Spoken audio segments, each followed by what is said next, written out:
Location, quality, the best. Price, lowest. Stepstone presenting luxury 2 BHK Thinnai apartment, just 69 lakhs, near Porur Kattupakam. Audi offer registration free. Fine time media நேயர்களுக்கு வணக்கம். நான் உங்கள் சிங். இது fine time media வழங்கும் தலையங்கம் நிகழ்ச்சி. மறுமலர்ச்சி திராவிட முன்னேற்றக் கழகம் 1993ஆம் ஆண்டு தொடங்கப்பட்ட ஒரு கட்சி.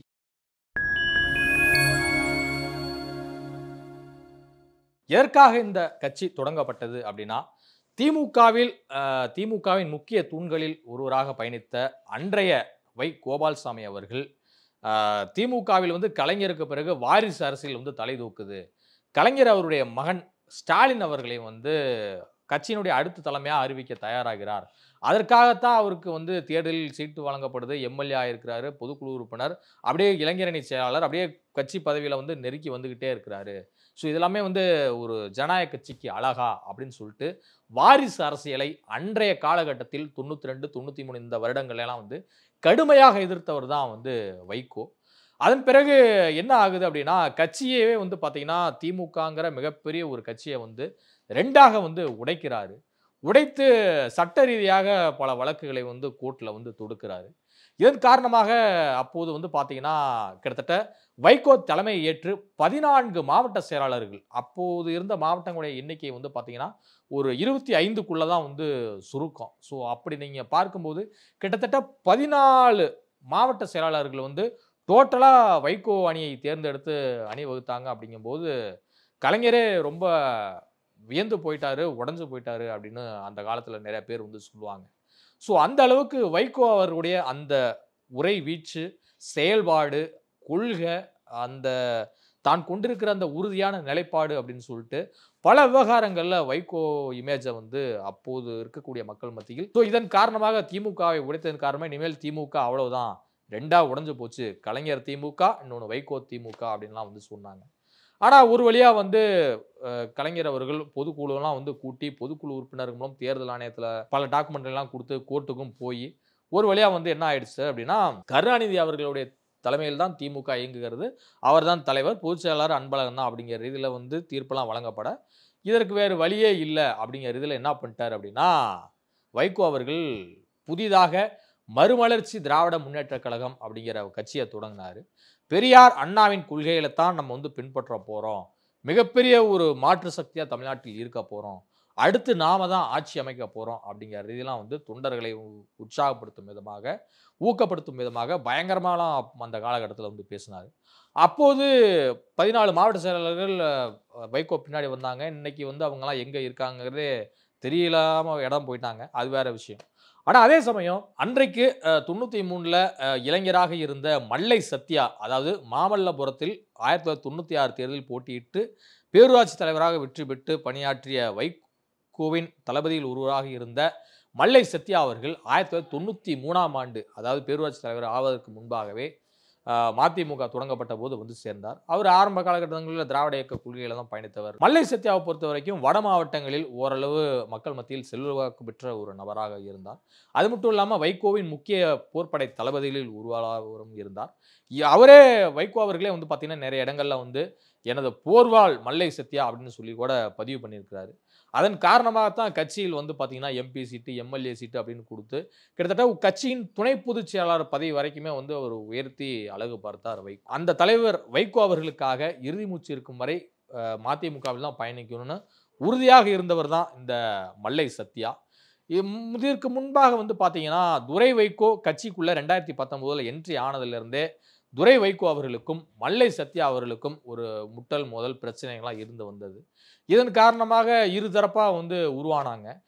குறிப்பாக சிவகங்கை மாவட்ட செயலாளர் செவ்வந்தியப்பன், இன்னும் பல மாவட்ட செயலாளர்கள்லாம் பார்த்தீங்கன்னா கட்சி பதவியை ரிசைன் பண்ணிட்டு பேசாமல் கட்சியை தாய் கழகமான திமுகவுடைய இணைத்துட்டு போயிடலாங்க அப்படிங்கிறதுல வைகோவுக்கு கடிதங்கள்லாம் எழுதினாங்க.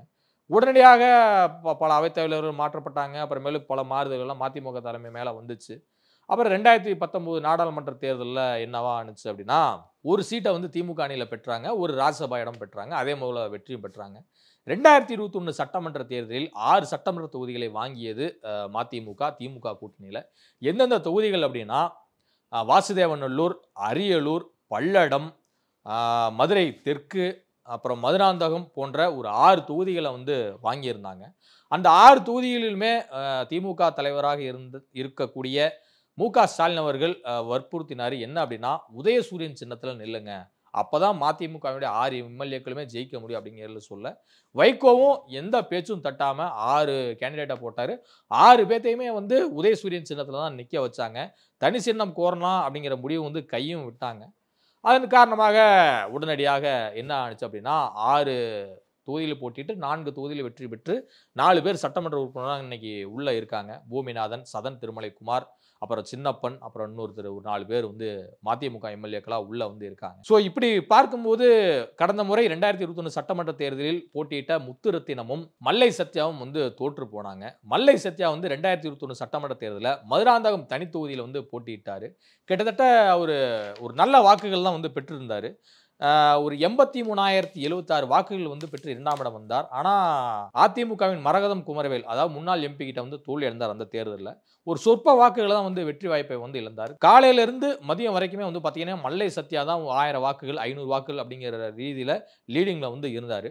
ஒரு 3570 வாக்குகள் வித்தியாசம்லாம் மதியத்துக்கு பிறகு அவருடைய கவுண்ட் வந்து குறைய ஆரம்பிச்சு தோற்று போனார். ஆனா இது எல்லாமே பொருட்படுத்தாம மீண்டும் நம்ம மதிமுக தலைமையை ஏற்று பயணிக்கணும்னு சொல்லிட்டு தொடர்ந்து தீவிரமா இயங்கி வந்தார். துரை வைகோ அவர்களை கட்சிக்குள் கொண்டு வரணும். அவரை வந்து இளைஞர் மத்தியில் மிகப்பெரிய ஒரு எழுச்சி நாயகரா உருவெடுக்கணும்.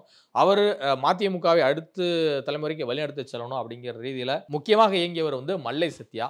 இதை யாருமே மறுக்க முடியாது. துரை வைகோவே நிறைய இடங்களில் சொல்லியிருக்கா, மல்லை சத்யா அண்ணன் வந்து எனக்காக நிறைய பேசியிருக்கிறாரு, எனக்காக நிறைய சப்போர்ட் பண்ணியிருக்காருன்னு. ஆனா இவங்களுக்குள்ள இந்த அதிகாரம் போட்டின்னு வரும்போது வந்து பார்த்தீங்கன்னா, மதிமுகவுக்கு மீண்டும் ஒரே ஒரு எம்பி சீட்டு தான் சொல்லிட்டு கடந்த 2024 நாடாளுமன்ற தேர்தல் சொல்லும்போது திருச்சியை மட்டும் வாங்கி சேஃப் ஜோன்ல நின்னரலான்னு நின்னாங்க. அவர் உதயசூரியன் நிற்க முடியாது, நான் தனி சின்னத்தில் நிற்பேன்னு சொல்லிட்டு தீப்பெட்டி சின்னத்தில் நின்று வெற்றி பெற்றார். ஆனால் அந்த வெற்றிக்கு உண்மையான காரணம் என்ன அப்படின்னா, லோக்கலில் இருந்த அமைச்சருடைய இதுதான் காரணம் அப்படின்னு சொல்லலாம். குறிப்பாக அவங்களுடைய செல்வாக்கு கே.என். நேரு, அன்பில் மகேஷ் பொய்யாமொழி, இன்னொரு பக்கம் ரகுபதி, அப்புறம் திமுக எம்எல்ஏக்களுடைய வந்த பயங்கரமான கள பணிகள், இதன் காரணமாக தான் அப்போதைக்கு ஜெயிச்சார். ஸோ இதன் காரணமாக அவர் வந்து அன்னைக்கு வெற்றி பெற்றதுக்கு காரணம் அவங்க தான். அதன் பிறகு அவங்களுக்குள்ளேயே சில மன கசப்புகள் இருந்து கொண்டு தான் இருக்கின்றன. ஆனால் இருந்தாலும் வைகோ அவர்கள் திமுக கூட்டணி விட்டு வெளியேற மாட்டோம், முதலமைச்சராக ஸ்டாலின் தான் நீடிப்பார், தொடர்வார் அப்படின்னு வந்து சொல்கிறாரு. எந்த ஸ்டாலினை எதிர்த்து, வாரிசு அரசியலை எதிர்த்து கட்சி தொடங்கினாரோ, இன்றைக்கு வாரிசு அரசியலை முதன்மைப்படுத்தி பேசுகிறார் வைகோ அவர்கள் அப்படிங்கிற குற்றச்சாட்டை முன்வச்சிருக்கிறாரு மல்லை சத்யா அவர்கள். இன்னொரு விஷயம், கடந்த சட்டமன்ற தேர்தலில் மல்லை சத்யா வந்து தோற்று போனது மிகப்பெரிய வருத்தத்துக்குரியது அப்படின்னு சொல்லிட்டு திமுக மாவட்ட செயலாளரான தற்போது இருக்கக்கூடிய அமைச்சர் தாமு அன்பரசன் அவர்களும் வந்து ஸ்டாலின் அவர்களே தெரிவித்திருக்கிறார். இதன் காரணமாக மதுராந்தகம் தொகுதி நிர்வாகிகளிடம் வந்து ஒரு கூட்டத்தில் பேசும்போது, உள்ளாட்சி தேர்தலுக்கு முன்பாக இந்த முறை ஒன்றிய சேர்மன் மதுராந்தகத்தில் நம்ம வரல அப்படின்னா கழுத்தறுத்துருவேன் அப்படிங்கிற ரீதியெல்லாம் வந்து பேசினார். இது பெரிய சர்ச்சை ஏற்படுத்தியது. என்னங்க, ஒரு கட்சி நிர்வாகி இது மாதிரி கூட்டத்தில் பேசும்போது இப்படியா பேசுறது ஒரு கட்சி நிர்வாகிகள் தொண்டர்கள் மத்தியில் அப்படிங்கிற மாதிரி ஒரு பாயிண்ட்லாம் வந்து சொல்லியிருந்தாங்க. ஸோ இதை நம்ம பார்க்கும்போது வந்து பார்த்தீங்கன்னா, தனது மகன் துரை வைகோவுக்காக இத்தனை ஆண்டுகள் உங்களுடன் பயணித்த நபரை வந்து துரோகி என்பதா அப்படின்னு சொல்லிட்டு மல்லை சத்யாவும் கொதிக்க ஆரம்பிச்சிட்டாரு ஒரு பக்கம். இந்த பனிப்போர் எப்போங்க முடியும், தலைவருக்கும் துணை பொதுச் செயலாளருக்கும் அப்படின்னு சொல்லிட்டு மதிமுக தொண்டர்கள் எதிர்பார்த்த வண்ணம் இருக்காங்க. ஆனால் இருந்தாலும் மல்லை சத்யா இனிமேல் வந்து மதிமுகவில் நீடிப்பாரா அப்படிங்கிறது கிட்டத்தட்ட சந்தேகம் தான் அப்படின்னு சொல்கிறாங்க. ஏற்கனவே கடந்த தேர்தலில் போட்டியிட்ட முத்துரத்தினம் அவர்கள் செந்தில் பாலாஜி மூலம் வந்து திமுகவில் வந்து ஐக்கியமாகிவிட்டார். அவர் ஐக்கியமாவதற்கு முன்பாக இந்த தகவலை கேள்விப்பட்ட ஸ்டாலின் அவர்கள் கூட்டணிக்குள்ளே ஏதாவது பிரச்சனை வந்துடும் திமுக மதிமுகவுக்குள்ள, வேண்டாம் அவர் மதிமுகவிலே பயணிக்கட்டும், ஒன்றும் பிரச்சனை இல்லை அப்படின்னு சொன்னார். ஆனால் ஒரு வழியாக வந்து கட்சி நிகழ்ச்சிகளிலிருந்து ஒதுங்கியே இருந்த முத்துரத்தினம் அவர்கள் வந்து செந்தில் பாலாஜி மூலமா ஒரு வழியாக திமுகவில் ஐக்கியமும் ஆயிட்டார், ஸ்டாலின் மூலம் இணைஞ்சிட்டார். அதற்கு அடுத்ததாக இப்போ மல்லை சத்யாவும் திமுகவில் இணைந்தால் திமுக மதிமுக கூட்டணிக்குள் விரிசல் வருமா, இந்த பூகம்பம் இன்னும் மேலும் பெரிய அளவில் வெடிக்குமா, இதனால் மல்லை சத்யாவை திமுகவில் இணைத்துக் கொண்டால் மதிமுக திமுக கூட்டணியை விட்டு, அதாவது இந்தியா கூட்டணியை விட்டு வெளியேறுமா அப்படிங்கிற கணக்குகள் வந்து பார்க்கப்படுது. நேற்று ஒரு கூட்டத்தில் வந்து வைகோ அவர்கள் சொல்றாரு, 3 முறை என்னை மல்லை சத்யா காப்பாத்தினாருன்னு சொல்றாரு. எங்க காப்பாத்தினாரு? ஒரு முறை தான் என்னை மாமல்லபுரத்து கடல்ல காப்பாத்தினாரு அப்படிங்க. மீதி 2 முறை எதுன்னு தெரியாது அப்படிங்கிறாரு. இன்னொரு விஷயம் 7 முறை வெளிநாடுகளுக்கு போயிருக்கிறாரு. மாமல்லபுரம் தமிழ்ச்சங்க தலைவர் தான் தன்னை அடையாளப்படுத்திக்கிட்டாரே தவிர மதிமுக துணை பொதுச் செயலாளர்னோ என்னுடைய பேரையோ அந்த கூட்டத்தில வெளிநாட்டுல பயன்படுத்தல அப்படிங்கிற குற்றச்சாட்டை முன்வைக்கிறாரு. இதெல்லாம் எங்க போய் முடியும் அப்படிங்கிறது மட்டும் தெரியல. வைகோ அவர்கள் ஒரு இவ்வளவு நாட்களாக எந்த ஒரு பெரிய பதவியுமே கிடைக்காமல் 2014 நாடாளுமன்ற தேர்தலில் கூட தேமுதிக, பாஜக கூட்டணியில் அங்கம் வைத்த போது கூட காஞ்சிபுரம் தொகுதியில் வந்து போட்டியிட்டு தோல்வி அடைந்தார் மல்லை சத்யா. கிட்டத்தட்ட 2 லட்சம் வாக்குகள் பெற்றாரு அந்த டைம். அப்போ 2014 நாடாளுமன்ற தேர்தலில் தமிழ்நாட்டில் 40க்கு 37 இடங்கள்ல அதிமுக அணி வந்து வெற்றி பெற்ற ஒரு தருணம். ஸோ அப்படிலாம் பார்க்கும்போது மல்லை சத்யா அவர்களை வைகோ அவர்கள் இது மாதிரி குற்றம் சாட்டியிருப்பது அவரும் வருத்தத்துக்கு உள்ளாகி இருக்குன்னு சொல்லி மாமல்லபுரம் மற்றும் அதனை சுற்றியுள்ள லோக்கல் நிர்வாகியிடம் வந்து கலந்து ஆலோசித்திருக்கிறார். ஸோ மல்லை சத்யாவுடைய முடிவு கட்சியிலிருந்து வெளியேற்றப்படுகிறாரா? அதே சமயம் அவர் வந்து அப்படி ஒரு வேளை வெளியேறினா திமுகவில் இணைவாரா, அல்லது தாவேகாவில் இணைவாரா, அல்லது பாஜகவில் இணைவாரா அப்படிங்கிற ரீதியில் பல கொஸ்டின்ஸ் வந்து போயிட்டு இருக்கு. பொறுத்திருந்து பார்க்கலாம் மல்லை சத்யாவுடைய முடிவு எதை நோக்கி நகர்கிறது அப்படின்னு சொல்லிட்டு. ஆனால் அதே சமயம் வைகோவுடன் பயணித்த எல் கணேசன், செஞ்சி ராமச்சந்திரன் அப்போ திமுகவுக்கு போனாங்க. அப்போ செஞ்சி ராமச்சந்திரன் இப்போ அதிமுகவில் வந்து இருக்கிறாரு. எல் கணேசன் ஒரு முக்கிய பதவி கொடுத்தாங்க அப்புறம் திமுகவில். இப்போ அவர் வந்து கொஞ்சம் ஓய்வு தான் பெற்றுட்டு இருக்காரு. அப்புறம் இன்னொரு பக்கம் கோயம்புத்தூரில் கண்ணப்பன் இருந்தார், அவரும் திமுகவில் தான் வந்து சேர்ந்தார். இன்னும் பல முக்கிய நிர்வாகிகள் வைகோவுடன் பயணித்த நபர்கள் வந்து திமுகவிலே வந்து ஐக்கியமானாங்க.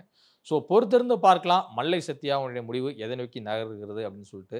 தன்னுடைய மகனுக்காக இத்தனை ஆண்டுகள் பயணித்த தொண்டர்களை வந்து கைவிடுகிறாரா வைகோ அப்படிங்கிற விமர்சனங்களும் எழுதுகிறது. பொறுத்திருந்து பார்க்கலாம். நன்றி, வணக்கம்.